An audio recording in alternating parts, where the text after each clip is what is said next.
രാവിലെ ഇച്ചിരി നേരത്തെ എണീക്കുന്നതുകൊണ്ട് ഉച്ചയ്ക്ക് എനിക്ക് ഉറങ്ങിയില്ലെങ്കിൽ ഒരു സുഖം കിട്ടില്ല കേട്ടോ. അങ്ങനെ ഒരു വലിയ ഉറക്കം പാസ്സാക്കിയിട്ട് എണീറ്റിട്ടുള്ളത്. കാശിക്കുട്ടനാണെങ്കിൽ നല്ല വാശിയാണ്, അവന് പാല് വേണമെന്നുണ്ട്. പശുപാല് കഴിഞ്ഞിട്ടുണ്ടായിരുന്നു, അപ്പോൾ പൊടിപ്പാൽ വെച്ചിട്ട് അഡ്ജസ്റ്റ് ചെയ്തു കേട്ടോ. ചായക്ക് കടി മേടിച്ചിട്ടുണ്ടായിരുന്നു, അപ്പോൾ ഞാൻ അതെടുത്ത് കഴിച്ചുകൊണ്ടിരിക്കുകയാണ്. അപ്പോഴാണ് ഏട്ടൻ വന്നത്. ഏട്ടനും ആണെങ്കിലും കടി നടന്നിട്ടുണ്ടായിരുന്നു. അയ്യോ ഞങ്ങൾ എങ്ങനെയൊക്കെയോ കഴിച്ചു. പിന്നെ നമ്മൾ അയൽവക്കത്തുള്ള കുട്ടികൾക്കൊക്കെ കൊടുത്തു കേട്ടോ.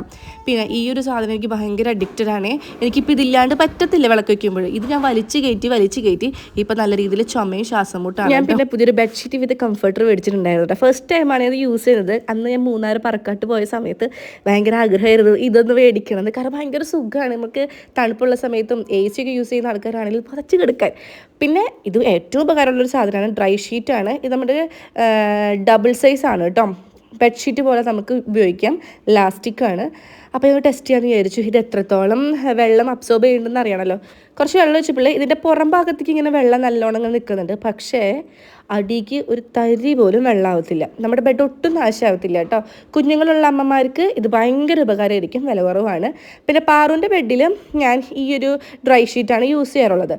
ഈ ഒരു ബെഡ്ഷീറ്റ് ഉണ്ടല്ലോ നല്ല ക്ലോത്താണ്. ഇതിന് ഒരു 1000 ബിലോ ആണ് വരുന്നത്, അതിൻ്റെ റേറ്റ് ഉണ്ട്. പക്ഷേ ഏറ്റവും വലിയ പ്രശ്നം അതല്ല, സൈസ് ചെറുതാണ്. പാറുവിൻ്റെ ബെഡിക്കുള്ളതില്ല ഗൈസ്. പാറുവിന് ഇത് ഭയങ്കരമായിട്ട് വിഷമവും. അപ്പോൾ ഞാൻ ഈ ബെഡ്ഷീറ്റ് വെച്ചിട്ടാണ് അഡ്ജസ്റ്റ് ചെയ്തത്.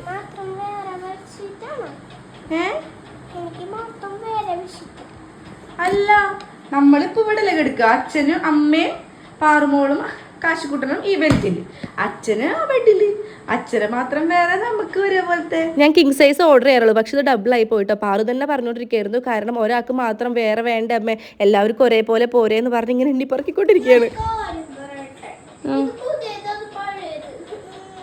അപ്പം നമുക്കൊരു കാര്യം ചെയ്യാം, അമ്മ ഈ ബെഡ്ഷീറ്റിൽ എടുക്കാം, പാറുപ്പുറത്ത് പാറും അച്ഛനും കാശും ഈ ബെഡ്ഷീറ്റിൽ കിടന്നു പുതിയതില്. പിന്നെ ഞാനപ്പോൾ ഒരു സിംഗിൾ ബെഡ്ഷീറ്റ് കൂടെ സെയിം മേടിക്കാന്ന് പറഞ്ഞ് സമാധാനിപ്പിച്ചിട്ട് പാറുണ്ട് ചായ കൊടുക്കുകയാണ് കേട്ടോ. ഞാൻ ദേ കള്ളിയങ്കാട്ട് നീലി കണ്ടുകൊണ്ട് ടി വി ആടാണ്. ചപ്പാത്തി ആയിരുന്നു, സോറി ദോശയായിരുന്നു. നമ്മൾ പിന്നെ ഇന്ന് സിനിമയ്ക്ക് പോകുന്നുണ്ട് ഗൈസ്. ഇതായിരുന്നു കേട്ടോ എൻ്റെ ഒരു ഔട്ട്ഫിറ്റ് എന്ന് പറയുന്നത്. എനിക്ക് ഭയങ്കരമായിട്ട് ഇഷ്ടപ്പെട്ടു. നല്ല ലെങ്ത് ഉള്ള ഒരു സ്റ്റാൻഡേർഡ് ആയിട്ടുള്ള ഒരു സാധനമാണ് കേട്ടോ. നല്ല ക്ലോത്താണ്, കുറച്ച് ലൂസായിരുന്നു എനിക്ക്.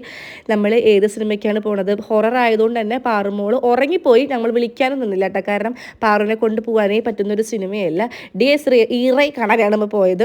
ഭയങ്കര ഒരു ഹൈപ്പൊക്കെ വെച്ചിട്ടാണ് പോയത്.